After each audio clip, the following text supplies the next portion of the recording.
Hello guys, Valentine's day ಸೆಲೆಬ್ರೇಷನ್ನು. So gift ಅಂತ ಏನೋ ತಂದುಕೊಟ್ಟಿಲ್ಲ. So ಇದು ತಂದುಕೊಟ್ಟಿದ್ದಾರೆ. ಸೊ ಇದೇ ನನಗೆ ದೊಡ್ಡ ಗಿಫ್ಟು. ಸೊ ಅವರು ಏನೇ ದೊಡ್ಡದಾಗಿ ತಂದುಕೊಡ್ಬೇಕು ಅಂತ ಏನು ಆಸೆ ಇಲ್ಲ.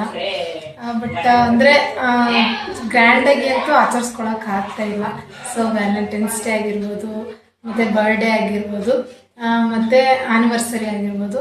ಸೊ ಯಾಕೋ ಗೊತ್ತಿಲ್ಲ, 4 ಇಯರ್ಸಿಂದ ಯಾವುದನ್ನೂ ಗ್ರ್ಯಾಂಡಾಗಿ ಆಚರಿಸ್ಕೊಳಕ್ಕೆ ಆಗ್ತಾ ಇಲ್ಲ.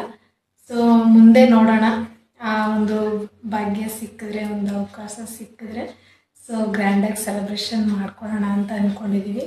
ಸೊ ಅಂದರೆ ನಾನು ಆ ಥರ ಯಾವುದು ದೊಡ್ಡದಾಗಿ ಗಿಫ್ಟ್ ಕೇಳಲ್ಲ. ಸೊ ನಮ್ಮ ಒಂದು ಖುಷಿಗೆ ಒಂದು ಫಂಕ್ಷನ್ ಚಿಕ್ಕದಾಗಿ ಆಚರಿಸ್ಕೋಬೇಕು ಅಂತ ಆಸೆ ಅಷ್ಟೇ. ಸೊ ಗಿಫ್ಟು ನಾನು ಏನು ಕೇಳಕ್ಕೆ ಹೋಗಿಲ್ಲ. ಪಾಪ ಅವ್ರಿಗೆ ಅದು ಕೆಲಸ ಬಿಸಿಲ್ಲ, ಅವ್ರಿಗೂ ಕೂಡ ಯಾವುದು ನೆನಪಿಲ್ಲ, ಗೊತ್ತೂ ಆಗಿಲ್ಲ.